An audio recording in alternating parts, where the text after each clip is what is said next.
Frère Graham, merci. Bonjour à tous et joyeux Noël à vous tous. Nous sommes si heureux d'être de retour ce matin ici au tabernacle pour être avec ce charmant petit groupe. Frère Graham et moi, nous étions en train de discuter de quelque chose dans la pièce, là. Il a dit, « Frère Bill, as-tu une chose à cœur ce matin ?» J'ai dit, « Juste Christ. Amen. » C'est tout. Nous avons toujours ça. Et donc, c'est une chose que nous avons tous en commun. Nous l'avons, lui. Je suis rentré tard hier de Dallas, où nous avons eu l'une des réunions les plus glorieuses. Et la chose pour laquelle nous avons prié est maintenant sur le point d'arriver. C'est déjà en cours en ce moment, c'est-à-dire un réveil à l'échelle nationale. Tous les ministres hier, ou ces derniers jours, qui ont eu des ministres, ou des réunions plutôt, de toute taille et de toute envergure, nous nous sommes réunis à Dallas pour cette convention.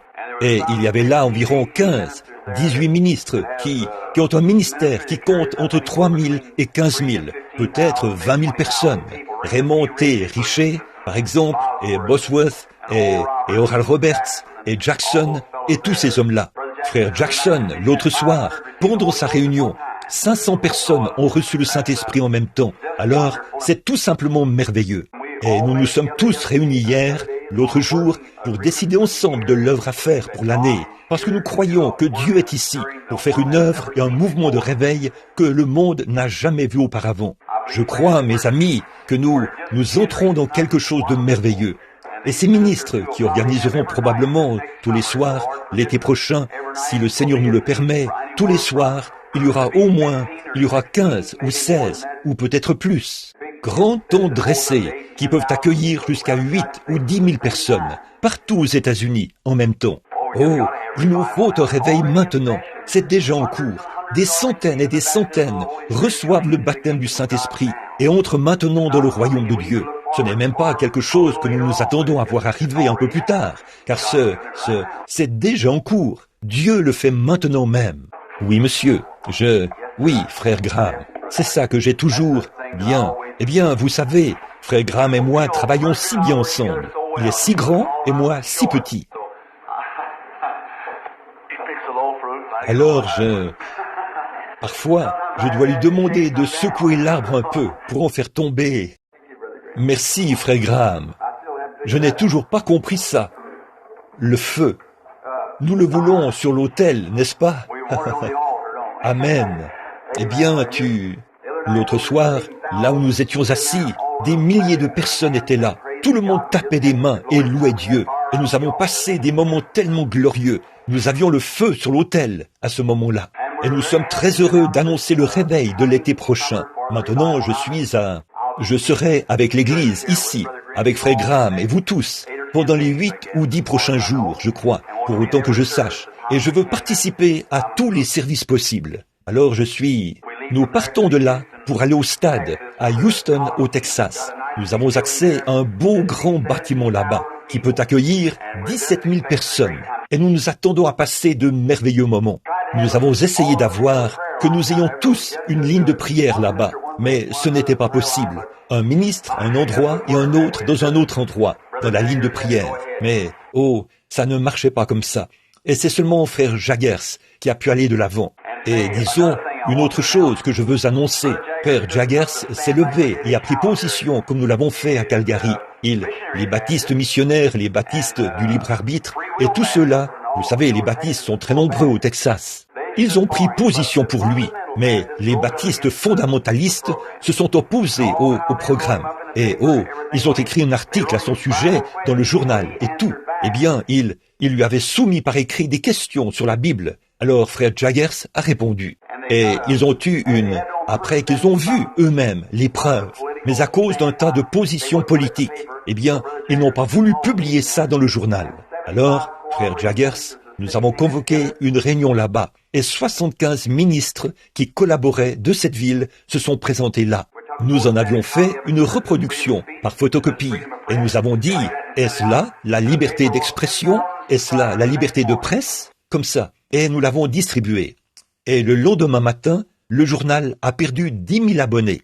Et ils sont venus en pleurant, à genoux, et ont dit, nous le publierons dans le journal, sans frais. Vous n'avez pas à nous payer un sou. Oh frère, écoutez, vous, Église, à un moment donné, nous vivions près de la voie ferrée. Plus maintenant. Nous vivons maintenant sur l'avenue Alléluia. Oui, monsieur. Nous sommes des millions. Avant, nous n'étions que quelques centaines, mais nous sommes maintenant des millions. Et unis ensemble, nous sommes l'église la plus puissante des États-Unis en nombre. C'est vrai. Oh, je pense, dans le monde. Rien que l'année dernière, nous avons eu 1 500 000 conversions. Pensez-y, 1 500 000 conversions, des gens du plein évangile, en suivant la consigne générale, l'année dernière. Oh, nous augmentons maintenant.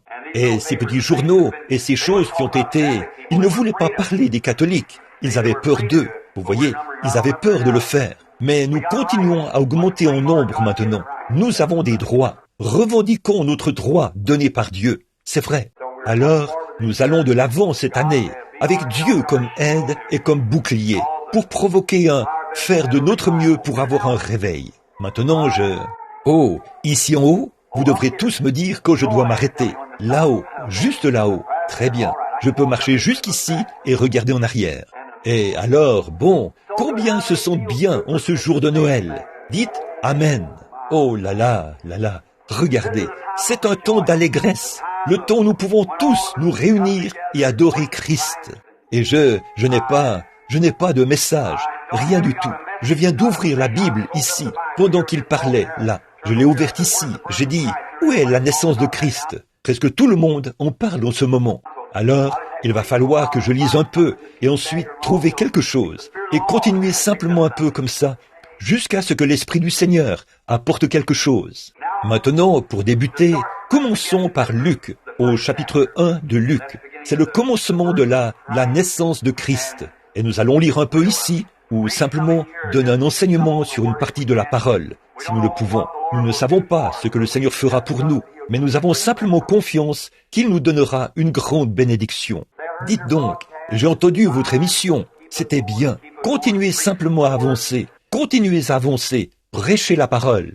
Il y a un instant, je disais à Frère Graham, dans la pièce là, si jamais il y a eu un temps où les chrétiens ont besoin les uns des autres, c'est maintenant même. Maintenant même.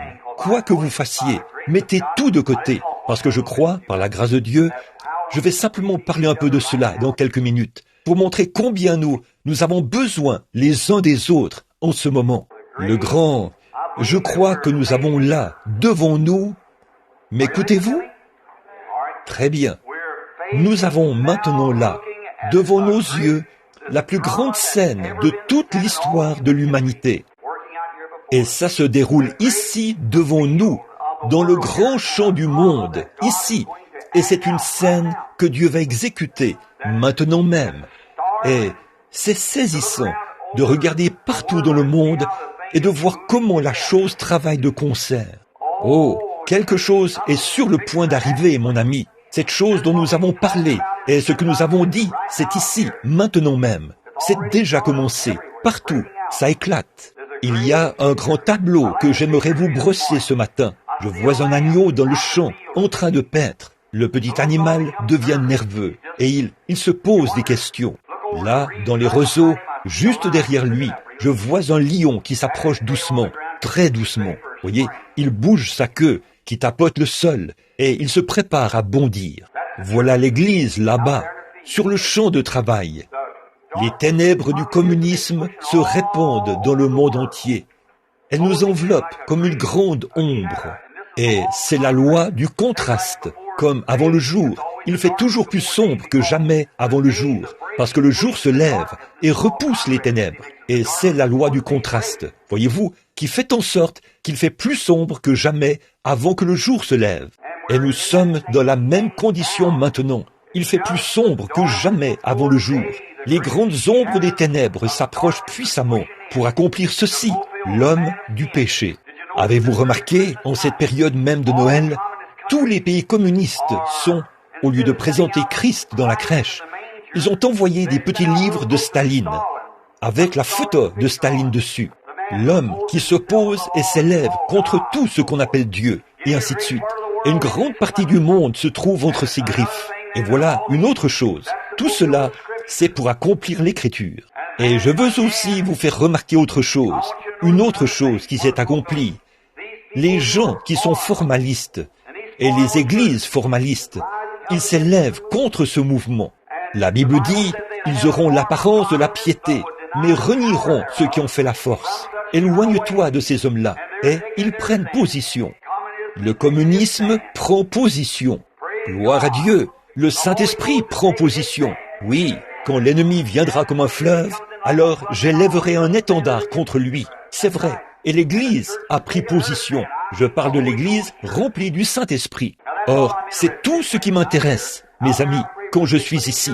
Ailleurs, je prie pour les malades. Mais ici, il n'y a qu'une chose qui m'intéresse. C'est l'Église de Dieu, l'Église née de nouveau. C'est vrai, c'est à cela que je m'intéresse, quoi qu'il arrive. Je ne m'intéresse pas aux règlements et aux diacres et ainsi de suite, comme ça, ni aux directives des églises. Je m'intéresse au baptême du Saint-Esprit sur l'Église, en ce jour où nous vivons. Voilà le point fondamental. Voilà ce que nous cherchons. Juste un mot de prière maintenant. Père Céleste, descends ce matin au milieu de nous. Accorde le Seigneur, et puisse l'Esprit de Dieu prendre le contrôle du service. Bénis l'œuvre ici, Seigneur. Bénis notre frère Graham. Dieu, donne-lui des paroles de sagesse ce soir, lors de l'émission de radio. Puisse-t-il pouvoir secouer les gens en prêchant la parole. Accorde le Seigneur. Puissent les pécheurs pleurer, s'agenouiller dans leur chambre et donner leur cœur à Christ. S'il y a des incroyants ici ce matin, ou des gens qui n'ont pas accepté Christ, puissent-ils venir aussi. Et maintenant, commence un réveil dans le cœur des gens ce matin, Seigneur. Puisse ce temps-ci être un temps de renouvellement, un temps où l'esprit sera renouvelé. Et, ô Père, voici notre prière. Viens nous prendre par la main, chacun de nous. Conduis-nous ici, dans cette voie. Montre-nous ce grand tableau qui est brossé ici, qui révèle tes secrets au cœur des saints ce matin, pour que nous puissions voir ce qui est ici, juste devant nous. Et alors que nous marchons, Seigneur, revêtus de l'armure de Dieu, puissions-nous aller comme de vaillants soldats, affronter l'ennemi. Mais comment pourrions-nous l'affronter si nous ne connaissons pas ces techniques? Alors, aide-nous ce matin à comprendre et montre-nous son premier plan, là, pour que nous sachions où le rencontrer. Car nous demandons ceci au nom de Jésus. Amen. Lisons le chapitre 2. Lisons ceci. En ce temps-là, il parut un édit de César Auguste, ordonnant qu'on fasse un recensement de toute la terre. Ce premier recensement fut fait par le gouverneur de la Syrie. Tous allaient se faire inscrire, chacun dans sa ville. Joseph monta aussi de la Galilée vers la ville de Nazareth pour se rendre à Juda, dans la ville de David, appelée Bethléem, parce qu'il était de la maison et de la famille de David, afin de se faire inscrire avec Marie, sa fiancée, qui était enceinte. Pendant qu'ils étaient là, le temps de son accomplissement, où Marie devait accoucher, arriva. Et elle enfanta son fils premier-né. Elle l'emmaillota et le coucha dans la crèche, parce qu'il n'y avait pas de place pour lui dans l'hôtellerie. Maintenant, juste comme toile de fond jusqu'à ce que nous arrivions à la partie que j'aimerais utiliser ce matin, et que chacun de vous entre dans l'esprit du Seigneur. Nous sommes aujourd'hui, partout dans le monde, on célèbre la naissance de Jésus, ce qui est maintenant simplement une tradition. Jésus n'est pas né un 5 décembre, ni rien qui ressemble, ou le 25 décembre. Nous savons que c'est impossible. Les collines de Judée étaient couvertes de neige à ce moment-là. Alors, comment serait-ce possible? On s'entend pour dire que Jésus, par l'astrologie et ainsi de suite, et tout cela, qu'il est né aux alentours du 1er avril, donc au printemps. Mais ceci est un jour, et c'est très bien, simplement réservé pour l'adoration, en commémoration de sa venue dans le monde. L'un des plus grands dons que Dieu ait jamais donné au monde, c'est Jésus-Christ. Ça, nous le savons. Et maintenant, ce matin, je veux parler de sa divinité, de qui il est.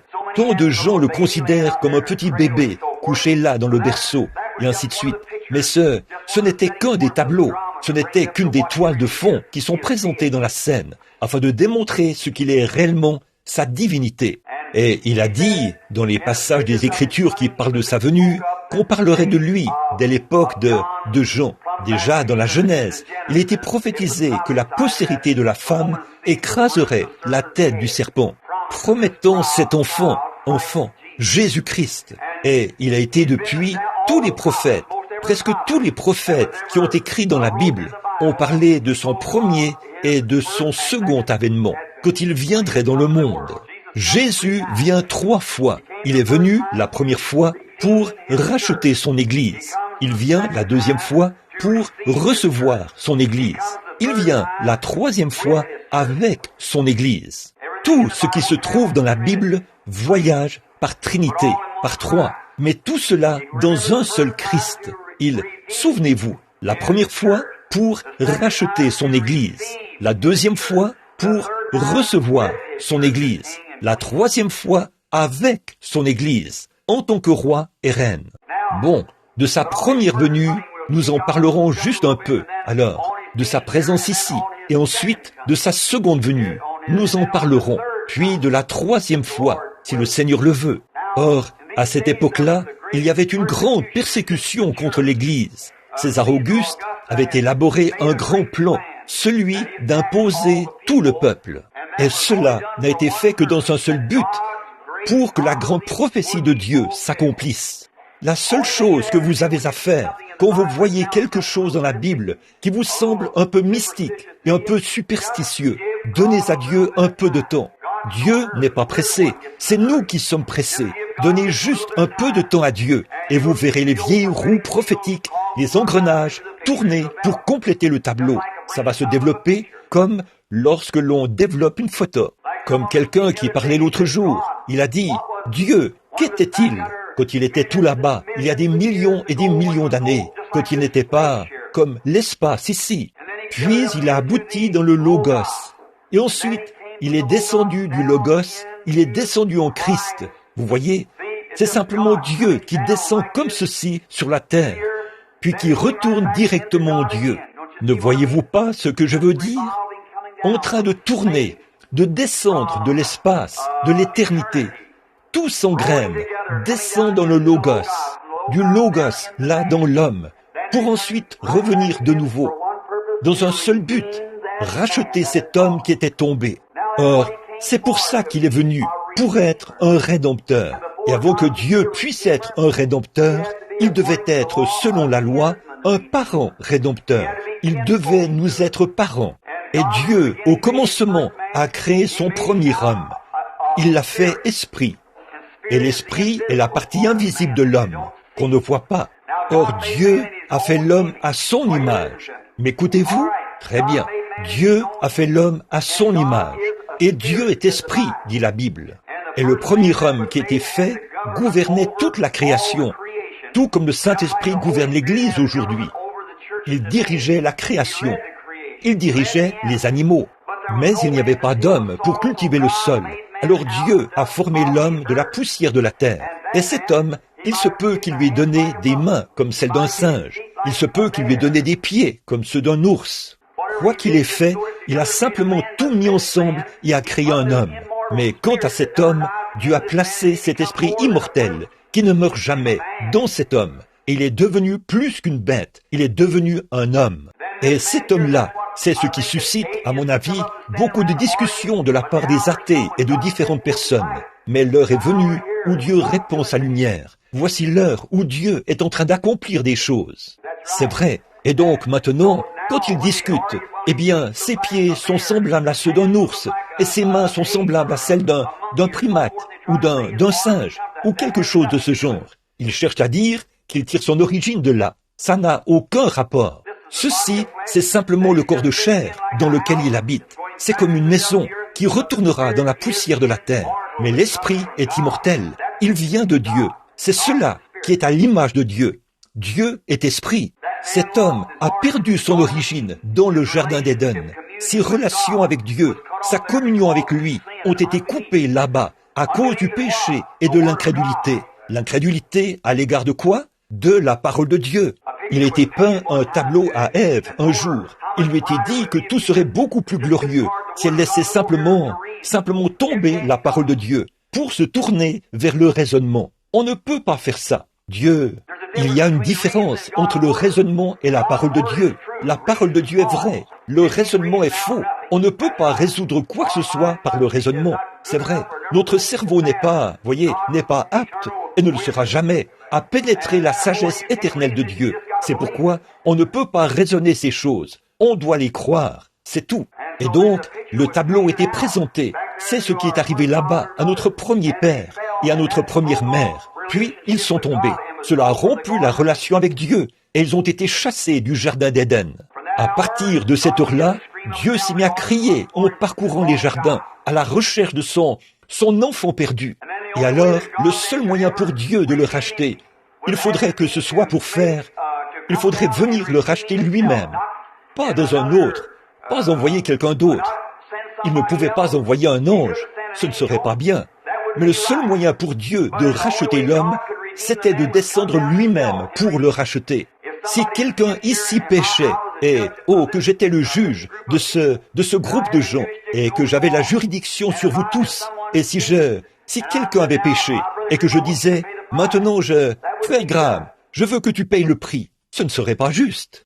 Si je disais à mon propre fils de payer le prix, ce ne serait quand même pas juste. La seule façon pour moi d'être juste, c'est de prendre moi-même sa place. Et quoi? C'est moi qui ai passé le jugement. Et alors, si je veux racheter cet homme, je dois prendre sa place moi-même.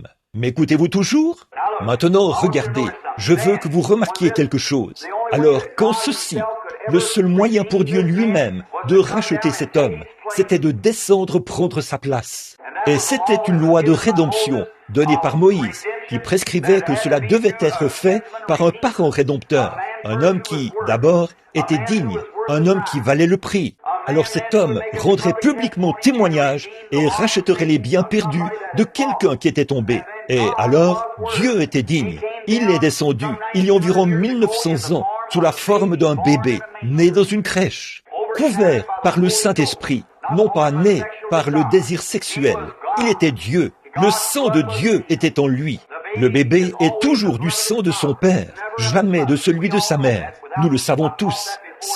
J'ai déjà enseigné ça ici, par le passé, et vous savez que le bébé n'a pas la moindre trace du sang de sa mère en lui. Pas du tout.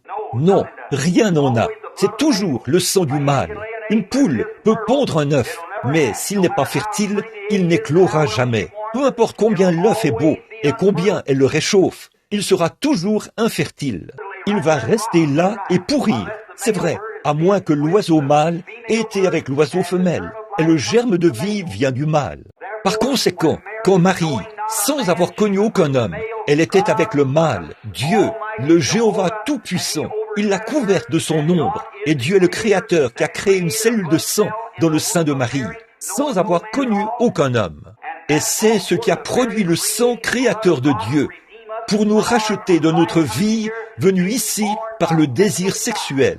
Et alors, ce sang-là a été tiré des veines d'Emmanuel sur la croix du Calvaire. Et aujourd'hui, il a la même puissance sainte de salut et de rédemption qu'il avait le jour où la transfusion a été faite au Calvaire. Vous le croyez? Amen. Maintenant, c'est vrai. Nous sommes rachetés par le sang de Dieu. La Bible dit, nous sommes acquis par le sang, rachetés par le sang de Dieu. Comment se fait-il que ce soit le sang de Dieu? Dieu n'a pas de sang. Comment est-ce possible? Parce que c'était le sang créateur de Dieu qu'il avait créé pour nous racheter, et il est venu vivre dans le même corps qu'il avait créé. Par conséquent, il ne pouvait pas. Dieu a dû subir la tentation. Il ne pouvait pas subir la tentation. Il a dû subir des tentations sexuelles. Il a dû subir toutes sortes de tentations. Être tenté par le diable, par les richesses, les puissances et les dominations, et ainsi de suite. Il a dû subir tout cela. Pour ce faire, il ne pouvait pas être comme Dieu en esprit. Il fallait qu'il soit Dieu en chair. Maintenant, ce matin, je parle de la divinité de Christ pour que vous sachiez qui il est, celui que nous adorons aujourd'hui. Pas un bébé dans une crèche, pas le Père Noël, mais nous adorons le Dieu Tout-Puissant dans la divinité de son Fils. Et remarquez là, ce sang est descendu et c'était Jésus-Christ, Dieu lui-même, quittant la forme esprit, est entré en Jésus-Christ. Et la Bible dit que Dieu était en Christ, réconciliant le monde avec lui-même. Pas vrai?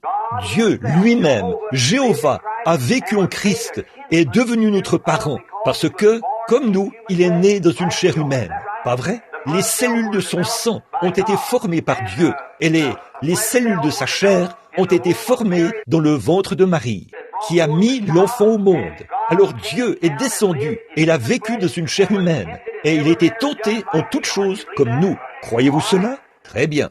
Et alors, à ce moment-là, il a donné librement son sang. Il n'était pas obligé de le faire. Il a consenti à ce sacrifice. Il aurait pu monter directement dans la gloire. Il aurait pu être transfiguré, comme il avait été sur la montagne de la transfiguration, monter au ciel sans mourir pour nous. Mais il a bien voulu mourir pour nous. Il a donné librement son sang au calvaire. C'est vrai. Et il a choisi. Il était un homme de douleur, habitué à la souffrance. Et il a rendu publiquement témoignage. Dans le livre de Ruth, il y a là une très belle image de Boz, un type de Christ, et de Ruth, qui est allée dans un pays étranger comme rétrograde. Elle est sortie du pays et a ramené avec elle, je veux dire, Naomi. Et elle a ramené Ruth. Et quand Ruth est revenue, venait du pays de Moab. Et quand elle est revenue, elle était une Moabite. C'est vraiment une image de l'épouse des nations, de l'Église. Et quand Naomi était sur le point de partir, Naomi lui a dit, elle a embrassé et lui a dit de retourner auprès de son peuple. Elle a dit, j'irai avec toi vers ton peuple, que ton peuple soit mon peuple, que ta demeure soit ma demeure, que ton Dieu soit mon Dieu. Et rien d'autre que la mort ne nous séparera. Où tu mourras, je mourrai. Où tu seras enterré, je serai enterré. Voilà une image de l'Église des nations qui entre en Christ. En effet, autrefois, nous étions des étrangers, loin de Dieu. Seuls les Juifs étaient ceux qui devaient être sauvés. Mais nous, en étant morts en Christ, c'est alors que nous sommes la postérité d'Abraham et sommes héritiers selon la promesse. Et Christ a une épouse des nations. C'est tout à fait vrai. Bon, Boz, pour racheter les biens perdus de Naomi, c'était l'état rétrograde d'Israël. Alors Moab devait sortir. Et quand il est sorti, quand il est sorti, il a dû ôter son soulier devant les portes, devant les anciens, pour rendre publiquement témoignage qu'il avait racheté cette femme perdue et ses biens. Et en faisant ça, il a obtenu là son épouse, la femme qu'il cherchait. Il devait d'abord racheter la femme afin d'obtenir l'épouse. Ne voyez-vous pas? Et c'est la même chose que Christ a faite. Il a rendu publiquement témoignage aux portes de Jérusalem, quand il était battu, frappé, affligé, et a été conduit au calvaire, à la colline de Golgotha. Et il a baigné la colline de son propre sang, comme témoignage public qu'il avait racheté tous les biens déchus depuis le commencement, et qu'il a racheté son peuple de la malédiction du péché et de l'emprise de l'enfer. Et sachant qu'elle aurait besoin de quelque chose de plus dans les derniers jours que ce qu'elle avait là, il a dit, je ne vous laisserai pas orphelin, je prierai le Père, et il vous donnera un autre consolateur, c'est-à-dire le Saint-Esprit. Il demeurera éternellement avec vous. Encore un peu de temps, et le monde ne me verra plus, mais je vais au ciel pour arranger cette chose-là, et je reviendrai, et je serai avec vous, et même en vous, jusqu'à la fin de l'âge. C'est de ça que je parle. Vous m'entendez encore? Dites Amen. C'est vrai, c'est de ça que je parle maintenant, de lui qui revient dans sa puissance. Les âges se sont succédés. Oh, qui est-il? Oh, ce matin, il pense à un petit objet d'adoration, à une petite crèche là-bas, Ça, je ne pense pas à ça. Je pense à Christ, l'espérance de la gloire, dans nos cœurs ce matin, par le Saint-Esprit. C'est vrai. Oh, condamné par le monde. Chaque fois que Dieu est venu dans le monde, quand il est venu, le monde l'a haï. Ce qui arriva du temps de Noé arrivera de même à l'avènement du Fils de Dieu. Nous sommes en ce jour-là, mes amis. Et maintenant, remarquez, encore un peu de temps et le monde ne me verra plus. Mais vous me verrez, car je serai avec vous et même en vous jusqu'à la fin du monde. C'est vrai, il est ici maintenant. Et au jour, son grand tableau s'est toujours déroulé d'une certaine façon. Il faisait s'accomplir les mêmes choses que nous voyons maintenant. La grande scène est en place. Et nous sommes prêts maintenant à voir de grandes choses se produire. L'Église a été sortie du berceau. C'est vrai, les pentecôtistes l'ont secouée là-bas, il y a quelques années, alors que les gens jetaient des pierres et se moquaient et se riaient d'eux. Mais elle a maintenant atteint sa maturité. C'est tout à fait vrai.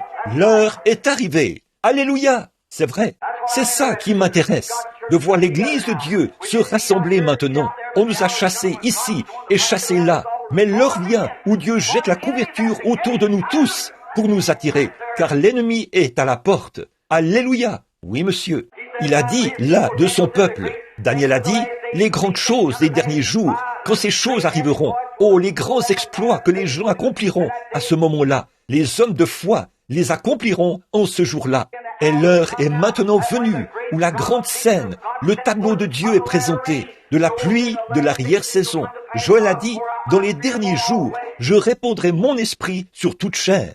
Vos fils et vos filles prophétiseront sur mes servantes et mes esclaves. Je répandrai mon esprit. Je ferai paraître des signes en haut dans le ciel et des signes en bas sur la terre, des colonnes de feu et des vapeurs de fumée. Il arrivera que, avant l'arrivée du jour du Seigneur, ce jour grand et redoutable, quiconque invoquera le nom du Seigneur sera sauvé. Jésus a dit là, ces choses que je fais, vous les ferez, et de plus grandes, car je m'en vais à mon Père. Alléluia, alléluia. Voici ce qu'il a dit là, dans la parole. Là, il a dit, si vous demeurez en moi et que ma parole demeure en vous, demandez ce que vous voudrez, et cela vous sera accordé. Il y a quelques années, les gens d'ici ont dit, vous qui êtes là-bas au tabernacle, vous êtes des exaltés, vous êtes tous ceci, cela et autre chose. Vous êtes fous.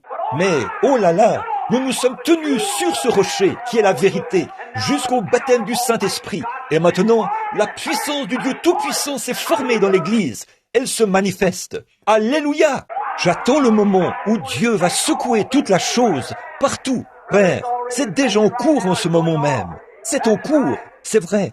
Sa divinité, qui est-il? Certains font de lui un petit bébé de cette époque-là. Il est celui qui s'est tenu sur l'invisible. Oh là là, sur l'estrade, et qui a tendu les mains, a parlé et a dit que la lumière soit. Et la lumière fut. C'était Jésus-Christ. Car il était dans le monde, et le monde a été fait par lui, et le monde ne l'a pas reconnu. Il est la divinité de Dieu. Regardez ce qu'il a fait à cette époque-là. Vous parlez de choses miraculeuses, là. Vous parlez de pousser des cris. Quand il a accompli les choses miraculeuses, pour créer les choses qui existent maintenant, à partir de choses qui n'étaient pas, il a parlé, et il en était ainsi. Et cette même puissance, ce même Christ, alléluia, les fondamentalistes et les gens qui nient la puissance de Dieu auront beau dire que c'est faux, mais cette même puissance qui a créé le monde par la parole est dans les gens qui ont le Saint-Esprit. C'est vrai, hommes et femmes, il est temps qu'on sache qui vous êtes. Le diable cherche à vous tenir cachés dans un coin. Il vous raconte que vous n'êtes qu'un petit peureux. Vous ne l'êtes pas. Vous êtes des fils et des filles de Dieu. La divinité n'est pas dans le ciel. Elle est en vous. Alléluia. Je sais que vous pensez que je suis fou, mais je vais vous dire quelque chose, frère. Quand vous prenez conscience que le Dieu Tout-Puissant vit en vous, la vie immortelle, je donne ma vie. Zoé, la vie de Dieu est dans l'être humain. Il s'est tenu là, à cette époque-là. Il est le créateur de toutes choses. Il a créé la vie, les grenouilles, oh, les abeilles, les canards, les poulets, les animaux. Il a créé toutes choses. Et rien de ce qui a été fait n'a été fait autrement que par lui. Qui? Christ, la divinité. Il a fait descendre des fléaux et tout au jour de l'Égypte. Qui? Christ. Il a fermé là la gueule des lions. Il a éteint la violence du feu. Ils ont échappé au tranchant de l'épée. Ils ont ressuscité les morts du tombeau. Qui? Christ. Oh là là, qu'est-ce que ce sera? Qui est-il? Christ, la divinité.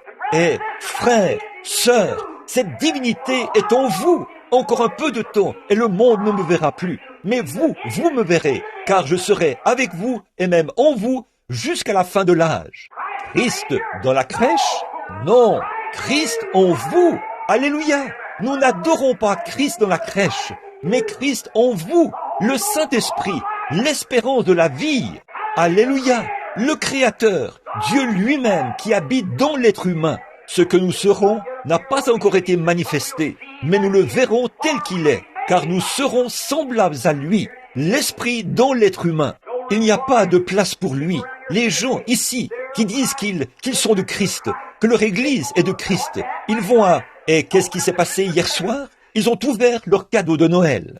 Voyons ce qu'il en est de papa. Il y avait sous le sapin de Noël de beaucoup d'hommes, hier soir, il y avait une grande caisse de bière quelque part. Pas de place pour Jésus, toute la place pour la bière. Maman a ouvert son cadeau, un jeu de cartes. Pas de place pour Christ, les cartes. C'est vrai, au lieu d'une petite Bible ou quelque chose comme ça pour les enfants, c'est un petit livre de G-Men ou un petit quelque chose comme ça. Pas de place pour Jésus. Au lieu d'aller à l'église, ils vont à un spectacle, à des danses et tout, et ils se disent chrétiens.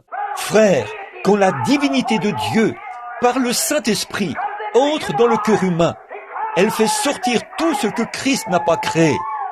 Vous savez que c'est la vérité. Dieu, Christ, l'espérance de la gloire, en vous, pas dans le berceau, en vous. À un moment donné, Dieu était là, au commencement. Ensuite, il est venu en Moïse. Il est venu dans les enfants d'Israël. Il est venu dans le berceau.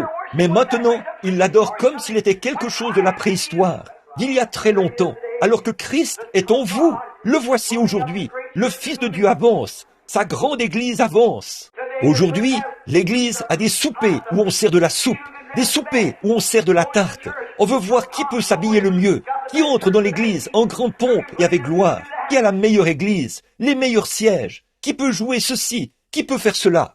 Et pas de place. Chaque fois, ils ont autre chose à faire que de prier. Ils ne peuvent plus prier. Ils ont autre chose à faire. Ils ne peuvent plus prier. Ils ne peuvent tout simplement plus aimer ou servir Dieu comme ils le faisaient autrefois. Il n'y a pas de place pour lui à l'auberge. Et ceci, c'est le temps de la fin, mon ami. Il n'y a pas de place pour lui à l'auberge. Évidemment, je sais ce que signifiait cette auberge, mais je parle de cette auberge-ci. Mais la Bible dit, en ce jour-là, quand l'amandier fleurira, les désirs de l'homme cesseront, parce qu'il s'en va dans sa demeure éternelle, et les pleureurs parcourent les rues.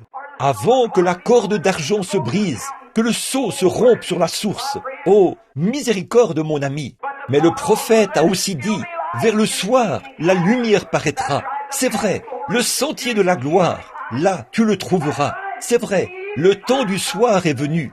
L'église maintenant, qui autrefois était comme cette petite expérience de la crèche que nous avons vécue, en est maintenant au point où les gens prennent conscience que la divinité et la puissance du Dieu Tout-Puissant vivent dans l'être humain. Oh, frères, sœurs, laissez-moi vous parler au nom de Jésus ce matin. M'entendez-vous encore? Oh là là, laissez-moi vous dire quelque chose. Le temps viendra où les femmes et les hommes seront à peu près pareils. Ils s'habillent de façon tellement semblable qu'on ne peut pas les distinguer l'un de l'autre. C'est vrai, toutes ces choses dans la Bible dont il est dit qu'elles arriveraient sont ici. C'est vrai, vous savez que c'est la vérité. Est-ce la vérité? Est-ce la vérité? Et ça l'est, c'est la vérité. Ils agissent de la même manière, ils ont une apparence semblable, jurent de la même manière, parlent de la même manière. La Bible a dit qu'il en serait ainsi. Il a dit, dans les derniers jours, il y aurait des temps difficiles. Les hommes seraient égoïstes, s'aimant plus qu'ils aiment Dieu, déloyaux, calomniateurs. En sommes-nous là? C'est vrai. Oh, gloire à Dieu! Je sens quelque chose qui remue dans mon âme. Oh, quand je regarde là, ce qui arriva du temps de Noé arrivera de même à l'avènement du Fils de l'homme. Noé avait des fidèles à cette époque-là. Dieu a des fidèles aujourd'hui. L'heure vient, le cadre dans lequel se déroule cette grande scène. Hommes et femmes, si le Saint-Esprit habite en vous, le Christ qui est né il y a 1900 ans est arrivé à l'état d'homme fait. Il n'est jamais resté dans le berceau. Et aujourd'hui, en cette commémoration de son anniversaire, que font-ils? Ils prennent un arbre, ils l'abattent, ils en font un sapin de Noël pour les enfants. Mais ils pensent, c'est très bien, je ne m'y oppose pas. Mais le problème, c'est qu'ils mettent plus d'emphase sur l'arbre de Noël que sur Christ. Christ Kringle est partout dans le pays. Qui était-il? Un Allemand, un saint catholique, qui a vécu il y a des années, un vieil homme qui faisait le bien. Et aujourd'hui, c'est presque devenu une adoration. C'est vrai, il n'y a pas de mal à en parler aux enfants, ou ce que vous voulez faire, en ce qui me concerne. Mais ce qu'il en est, c'est qu'il est si facile de tomber dans cette ornière de l'autre côté, de faire sortir Christ, les fondements véritables de Christ, de Noël. Et les hommes prennent Christ Kringle au lieu du vrai Noël. C'est vrai, il n'y a pas de place pour lui à l'auberge. Tout est à sa place si nous avions le temps. Je sais qu'il se fait tard, et il se fait tard. Mais regardez, mes amis, l'heure est venue, et c'est maintenant même, où la grande scène de Dieu se déroule ici devant nous. Le Fils de Dieu qui était dans le berceau est maintenant dans le cœur. Il est la divinité de Dieu. Il est Dieu, le Créateur. Il a dit toutes choses. Il était dans le monde et le monde a été fait par lui. Et le monde ne l'a pas connu. Et aujourd'hui, c'est ça le problème de l'Église. L'espérance de la gloire. Le baptême du Saint-Esprit est entré dans le cœur des gens et ils ne reconnaissent pas ce que c'est. Ils pensent que c'est une petite adhésion à l'Église ou quelque chose comme ça. Mais c'est Dieu, le Créateur, qui vit en vous et qui vous donne tout le pouvoir. Et vous êtes en possession de tout ce qu'il avait. Ainsi, vous avez en vous ce qu'il faut pour vous abstenir du mal, pour faire le bien, pour fuir le mal et vous tourner vers la justice, pour vous détourner des tentations. Toute méchanceté, haine, querelle, jalousie et ainsi de suite, détournez-vous-en, car cela l'ôterait de votre cœur. Si vous voulez le recevoir, l'embrasser et l'aimer, et le garder dans votre cœur et l'aimer. Je peux vous dire que l'Église, réunie dans ce genre de puissance, a la puissance de lier les cieux, de guérir les malades, d'ouvrir les yeux des aveugles. Alléluia! Les sourds parlent, les muets parlent, et les sourds entendent. Les infirmes marchent, les aveugles voient. Pourquoi? C'est de reconnaître la puissance du Dieu Tout-Puissant dans votre cœur. Le voilà, la divinité. L'aimez-vous? Ce n'est pas étonnant que le poète ait dit « Grâce infinie de notre Dieu, qui un jour m'a sauvé. J'étais perdu, mais maintenant il m'a retrouvé. J'étais aveugle, mais maintenant je vois. » Chers frères, chères sœurs, si vous n'avez pas reçu le baptême du Saint-Esprit ce matin, courez dans le royaume de Dieu aussi vite que possible. L'heure du scellement est arrivée. L'ennemi est entré comme un fleuve. Il élève un étendard contre cela. La scène est en place. L'Église rentre à la maison. C'est sûr et certain. Vous ne pouvez pas attendre indéfiniment, mon ami. Vous n'avez pas le loisir d'attendre. Vous feriez mieux de venir maintenant. Vous feriez mieux de le faire aujourd'hui. C'est vrai, pendant qu'aujourd'hui est toujours aujourd'hui. Faites-le maintenant. Souvenez-vous, mes amis, cela peut sembler étrange. Le monde n'a jamais... La religion de Christ n'a jamais été populaire. Les voies de Dieu n'ont jamais été populaires. Parce que le diable est le prince de la puissance de l'air. Il a tous les gouvernements. Chaque gouvernement est contrôlé par le diable, selon la Bible. Le diable a dit que c'était ainsi. C'est vrai, il contrôle tous les gouvernements. Et la Bible dit, et vous, tous les saints anges, et vous, les saints sur la terre, réjouissez-vous, car le royaume du monde est remis à notre Dieu et à son Christ, et il régnera. Satan a emmené Jésus au sommet de la montagne et lui a montré tous les royaumes du monde. Il a dit, tous ces royaumes m'appartiennent et je te les donnerai. Jésus a dit, retire-toi, Satan. C'est vrai, il ne se souciait pas. Il a dit, si mon royaume, de ce monde, je pourrais appeler des légions d'anges, mais mon royaume n'est pas de ce monde, mais mon royaume est dans le ciel. Et il a dit, le royaume de Dieu sera au-dedans de vous. Ainsi donc, les légions et les puissances et le soutien des saints anges, alléluia, sont en vous ce matin, par la divinité de Christ, par le baptême du Saint-Esprit. Oui, monsieur, qui êtes-vous ce matin? Qui est Jésus-Christ? Il est en vous, dans la mesure où vous lui permettez de l'être. Il essaie de se frayer un chemin, d'entrer en vous aujourd'hui, et vous restez à l'écart. Vous vous posez des questions, vous regardez, vous contemplez, et vous vous retenez un peu. Ne faites pas ça. Entrez directement dans le sein de Dieu. L'heure est arrivée. Alléluia. Oh, comme je l'aime. Il viendra un de ces jours. Je veux le voir. Pas vous? Je veux le voir. Je crois que nous le verrons. Pas vous? Il est ici maintenant. Sa puissance agit. Qu'est-ce qui fait que les gens pleurent, poussent des cris et agissent comme ça? Qu'est-ce qu'il y a? C'est le Saint-Esprit qui agit en eux. Si seulement ils pouvaient prendre conscience et l'étreindre, étreignez le Saint-Esprit. Croyez-le, serrez-le contre votre sein. Menez une vie droite. Ne faites rien qui puisse l'entraver.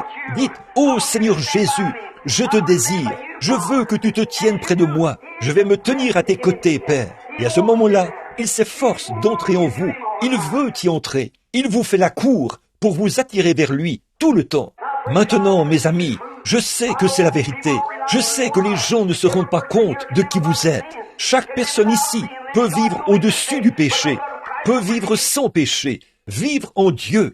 Vous ferez des erreurs, mais le sang de Christ vous pardonnera. Père, pardonne-leur, car ils ne savent pas ce qu'ils font. Pas vrai? Cette même puissance de Christ qui était suspendue à la croix du calvaire le même Dieu qui l'a ressuscité au jour de la résurrection. C'est en vous maintenant, vous qui avez le Saint-Esprit. Oh, ne l'aimez-vous pas? Oh là là, écoutez sa voix qui appelle aujourd'hui. Amenez-le près de votre sein et dites, ou serrez-le contre votre sein et dites, maintenant Seigneur Jésus, j'ai été un peu différent, mais depuis ce jour de Noël, je me rends compte de qui tu es maintenant. Autrefois, je t'adorais en tant que petit bébé dans une crèche. Je t'ai vu là-bas, tout petit, il y a 1900 ans, et je me suis dit, oh, si j'avais pu monter à Jérusalem. Aujourd'hui, il se procure des laissez-passer et tout, pour aller voir le berceau, l'endroit où il est né, la même crèche. Mais mes amis, ce n'est pas là qu'il est né, c'est ici même qu'il est né. Dieu l'a fait descendre vers chacun de nous, et son être vivant vit en nous. Oh, le Créateur, la chose qui a créé le monde, créé les cieux, créé la terre, créé l'homme, se trouve dans chaque individu qui a le baptême du Saint-Esprit aujourd'hui. C'est ça qu'il faut, c'est ça le secret, recevoir le Saint-Esprit. Il est en vous, il est l'espérance de la gloire. Et regardez ici, dans l'Ancien Testament, comme je l'ai mentionné bien des fois, quand le contrat était rédigé, on le déchirait au-dessus du corps d'un animal mort. Et quand on réunissait ces deux contrats, ce contrat devait s'emboîter l'un dans l'autre. Et aujourd'hui, Dieu a rédigé un contrat, pas parce que vous étiez bon, pas parce que vous aviez adhéré à l'Église, pas parce que vous aviez un bon rang dans la société. Vous pouvez être vraiment bon, vous pouvez mener une vie pure, vous pouvez aller à l'Église tous les jours, vous pouvez faire des sacrifices tous les jours, vous pouvez donner une partie de votre argent, vous pouvez abandonner tous les péchés du monde et tout, et mener une vie aussi loyale et fidèle que possible. Mais vous manquerez le ciel aussi vrai que l'Est est éloigné de l'Ouest. C'est vrai, ce n'est pas par la bonté que nous sommes sauvés, mais c'est par sa miséricorde que nous sommes rachetés, que Dieu voulait faire des fils et des filles. La bonté ne produit jamais cela. C'est l'Esprit de Dieu qui produit cela. S'il n'en était pas ainsi, il n'aurait pas eu besoin d'envoyer le Saint-Esprit. Comment le Saint-Esprit pourrait-il être complet sans... Comment le contrat pourrait-il être complet? Jésus a dit, je m'en irai, mais je reviendrai, et je serai avec vous, et même en vous. Priez le Père, et il vous donnera le Saint-Esprit. Il demeurera avec vous à jamais. Et les gens mettent leur nom sur les registres de l'église. Ils essayent de tourner la page le jour de Noël. Ils essayent de descendre là-bas à l'église et de rendre quelques hommages à la crèche de cette époque-là. Alors que le Saint-Esprit s'efforce d'entrer partout, essayant de trouver. Et le monde les a tellement aveuglés qu'ils s'avancent là et disent « Eh bien ça, c'est une bande d'exaltés, tout comme il en était du temps de Noé. Il en est de même maintenant. La venue du Fils de Dieu approche, c'est vrai. Et seulement ceux qui sont remplis du Saint-Esprit, qui ont la vie immortelle qui vit en eux, le Saint-Esprit, c'est ce type de gens-là qui sera enlevé d'ici, c'est sûr et certain. Il y avait quelque chose d'autre à propos de cette vieille petite arche au temps de Noé qui flottait au-dessus de l'eau. C'était un pouvoir attractif d'en haut. Il y avait une lumière au sommet et c'était la gloire de Dieu qui brillait du haut du ciel dans cette chambre haute. Et je vous le dis aujourd'hui, mes amis, écoutez ma parole. Il y a un pouvoir attractif qui ne vient pas de l'Église, qui ne vient pas du pasteur, mais qui vient de la gloire. Le baptême du Saint-Esprit qui descend dans le bon canal pour faire monter une église. Qu'est-ce que c'est? La puissance de Dieu, l'accès à sa vie, Zoé. Ces choses que je fais, vous les ferez aussi, vous en ferez de plus grandes. Il a été persécuté, on a ri de lui, on s'est moqué de lui, il est mort et il est allé dans la tombe. Mais il était fidèle, il avait l'Esprit de Dieu en lui et Dieu l'a ressuscité. Si nous suivons le même chemin, nous réussirons aussi. Oh, alléluia, je l'aime. M'entendez-vous toujours? L'aimez-vous? L'aimez-vous de tout votre cœur? N'est-il pas merveilleux? Oh là là, l'œil a vu, l'oreille a entendu ce qui est enregistré dans la parole de Dieu. N'est-il pas merveilleux, merveilleux? Courbons la tête.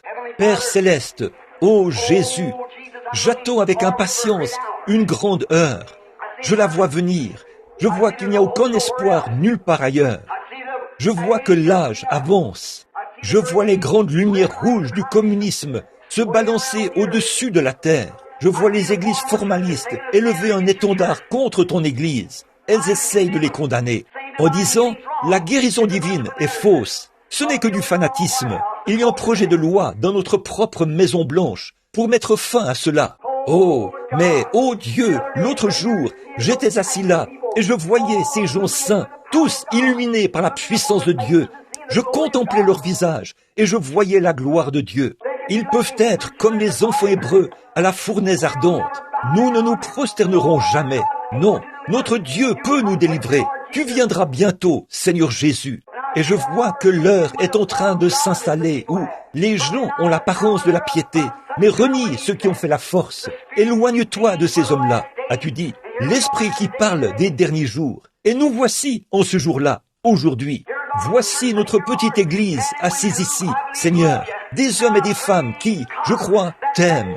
Et je prie au Dieu que cet esprit qui a rempli beaucoup de leur cœur dans le passé, qu'il vienne maintenant plus profondément, encore plus. Puisse-t-il rejeter toute méchanceté, toute querelle, tout ce qui est différent de toi, et avancer aujourd'hui, pas vers la crèche, mais vers le calvaire, pas rien qu'au calvaire, mais à Christ, l'espérance de la gloire, la divinité de Dieu, la magnificence de Dieu, la puissance de Dieu qui est maintenant dans nos cœurs, qui essaie de nous faire sortir des choses du monde, afin qu'il puisse nous enlever de cette terre un jour, pour nous emmener dans un pays meilleur. Dieu, accorde-le aujourd'hui. Écoute la prière de ton serviteur et parle aux gens.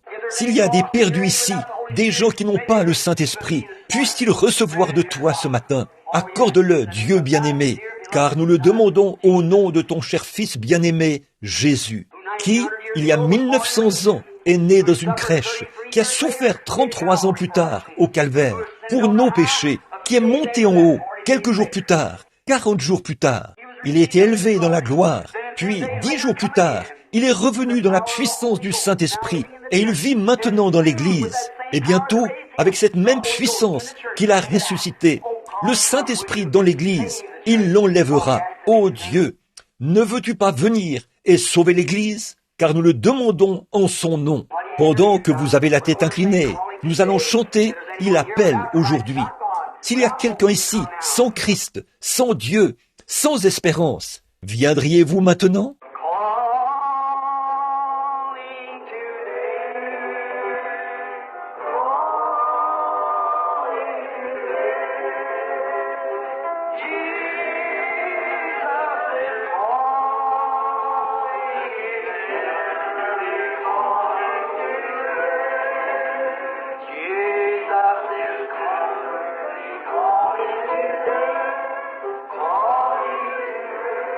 Êtes-vous sans Dieu, sans espérance, sans Christ? Êtes-vous conscient, chrétien, que vous n'avez pas la plénitude de la vie, de la parole de Dieu? Ne voulez-vous pas venir?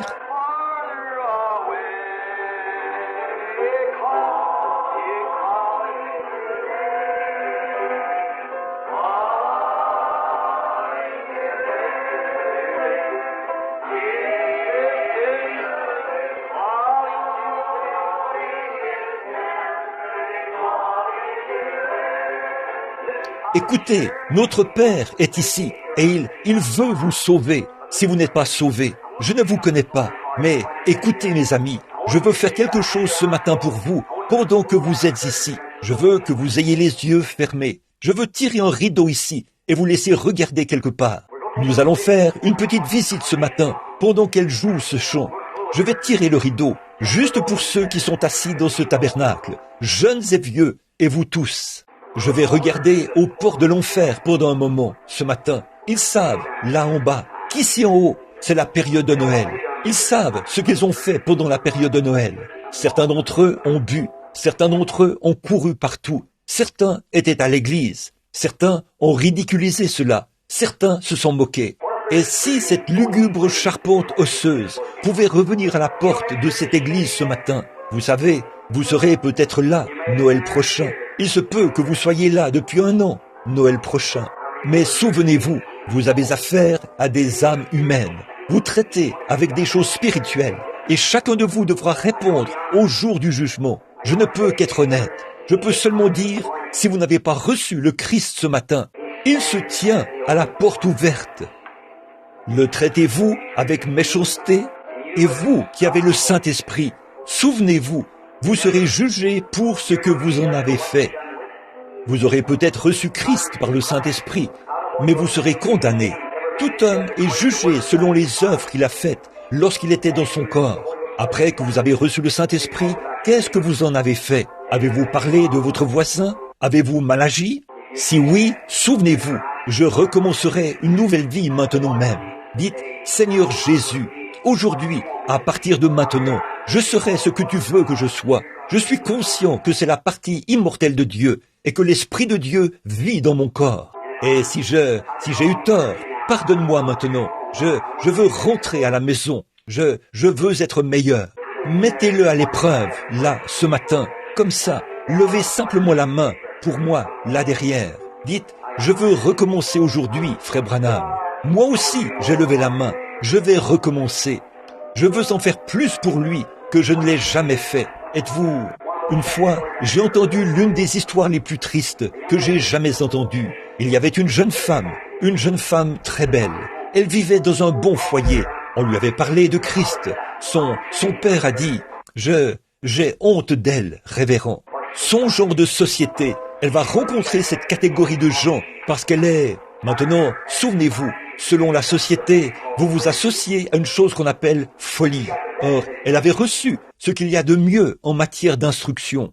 Quand elle s'apprêtait à sortir, à côtoyer les membres de la société, à fréquenter différentes classes d'hommes distingués, la mort l'a frappée soudainement. Elle est décédée des suites d'une crise cardiaque. Toute sa formation ne lui a servi à rien. Elle est allée ailleurs. Dans quelle direction allez-vous ce matin? De quoi rêvez-vous? Peu m'importe de quel genre de groupe il s'agit. Chacun de vous, vous irez dans l'éternité un de ces jours. Et sans Christ, sans le Saint-Esprit, votre âme est perdue. Souvenez-vous-en. C'est seulement en acceptant Christ par le Saint-Esprit que vous pouvez arriver là. S'il est en vous, il est la puissance de Dieu. Vivez par cela. Il est Dieu en vous. La Bible dit, vous devenez des dieux. C'est vrai. N'êtes-vous pas tous des dieux? Et Jésus a dit à les pharisiens, là, on dit, tu te fais Dieu. Il a dit, n'est-il pas écrit dans votre loi que vous êtes des dieux? Il a fait de Moïse un dieu pour Pharaon. Et il a fait de vous un Dieu pour les gens. C'est vrai. Et vous, ce matin, vous êtes des épîtres écrites de Dieu. Votre vie est de Dieu. Et elle porte même ce Saint-Esprit. Regardez ici, mes amis. Ne laissez pas ceci vous échapper. Ne laissez pas ça passer comme un petit quelque chose de mythique. Père, nous venons ce matin en tant que tes humbles enfants. Je suis conscient que nous vivons à la dernière heure. À l'heure de la fin, quelque chose peut arriver d'un moment à l'autre. Des hommes, des femmes, des garçons et des filles, ici, sont sans Dieu. Et je te prie, Père, d'être miséricordieux. Je te prie d'être miséricordieux envers ceux qui ont reçu et qui ne se rendent pas compte que tu es proche dans leur cœur. Qu'ils prennent conscience que les petites choses du monde, ces soucis, sont en train de mourir.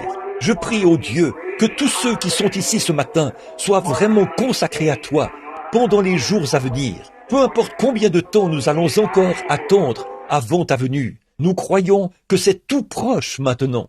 Et quelque temps après, les gens vont essayer d'être sauvés, mais ils ne le pourront pas. Je pense à ces jeunes gens ce soir-là, qui étaient là à l'hôtel, essayant d'être sauvés, mais ils avaient franchi la ligne. Il n'y avait aucune rédemption pour eux. Ils étaient perdus. Ils ne pouvaient pas être sauvés. Père, je te prie simplement de les bénir, chacun d'eux, pendant qu'il y a encore du temps pour nous, Père, qu'ils le recevront aujourd'hui, car nous le demandons en Jésus-Christ. Amen. Levons-nous. Combien l'aiment de tout leur cœur. Ne voulez-vous pas vous rapprocher un peu plus de lui, l'aimer juste un peu plus? Chantons, oui, prends tout Seigneur, alors que nous levons les mains vers lui ce matin. Voulez-vous le faire? Donnez-nous la note pour ce chant, sœur.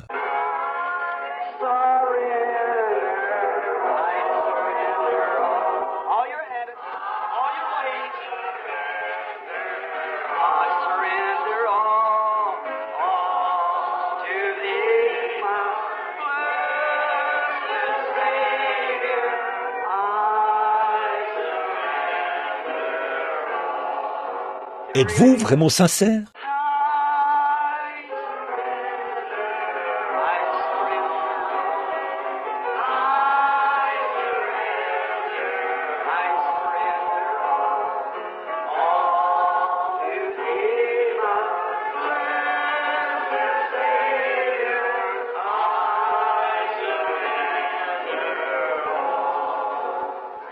Ô Père, aie pitié, nous t'aimons tellement, Seigneur. Un de ces jours, la trompette sonnera. Je serai peut-être quelque part sur le champ de travail. Seigneur, je penserai à l'église à ce moment-là. Quand les vents se mettront à hurler, le monde à s'agiter. Certains diront, qu'est-ce qui se passe? Les cieux deviendront rouges. L'heure du jugement est proche. Je vais penser, oh, où est frère Graham? Où est? Oh, ils sont à la maison. Mais Père, alors, au bout d'un moment, nous entendrons un son comme jamais auparavant, la trompette. L'ange sonne de la trompette. Ô Dieu, ceux qui sont entrés dans la chambre de la mort ressusciteront. Oh, on entendra les gens crier. Qu'est-ce qui se passe avec le monde? Nous ne pouvons pas rester tranquilles. Et la terre est secouée. Et alors, nous serons tous ensemble enlevés pour aller à sa rencontre dans les airs. Ô Père, si la mort doit venir nous prendre avant ce moment-là, je veux dire la mort naturelle de cette séparation terrestre ici, puissions-nous entrer dans ces chambres avec une foi vaillante, nous enveloppons de la robe de Christ, le Saint-Esprit. Un jour, nous devrons en arriver là, Père, et je me rends compte que je dois aussi passer par là. C'est juste là, devant moi, quelque part, cette heure où j'entrerai dans la chambre de la mort. Quand j'entendrai ma sentence, je ne veux pas partir comme un lâche. Je veux y aller comme toi. Tu y es allé, Seigneur. Je n'essaie pas de m'envelopper de ma propre robe, mais bien de m'envelopper de la robe de Christ, le Saint-Esprit, comme Paul l'a fait, et dire, mort, où est ton aiguillon? Tombe, où est ta victoire? Entrez dans cette chambre obscure, parmi ceux qui sont morts. Là, nous serons à l'écoute de sa voix, celle de l'archange qui retentira, et nous serons appelés à sortir d'entre les morts pour retrouver nos bien-aimés. Ô Seigneur, si nous manquons d'avoir cela dans la vie n'aura aucune valeur pour nous. Nous aurons échoué. Mais si nous trouvons celui qui est précieux dans notre cœur, alors nous avons trouvé tout le dessein de Dieu. Oh, comme nous l'aimons ce matin. Puisse chaque chrétien ce matin voir rapidement la vision, Seigneur. Il se fait tard maintenant, et je te prie de leur permettre de voir la vision et de s'emparer de la vie aujourd'hui et de vivre pour toujours, car nous le demandons au nom de Jésus. Amen. Vous vous aimez les uns les autres? Retournez-vous et serrez-vous la main les uns les autres. Dites que Dieu vous bénisse, que Christ soit avec vous, au lieu de Joyeux Noël. Dites que Christ soit avec vous alors que vous vous retournez. Maintenant, ne partez pas. Retournez-vous simplement. Simplement, dites que Christ soit avec vous. Que Christ soit avec vous. Maintenant, juste un instant.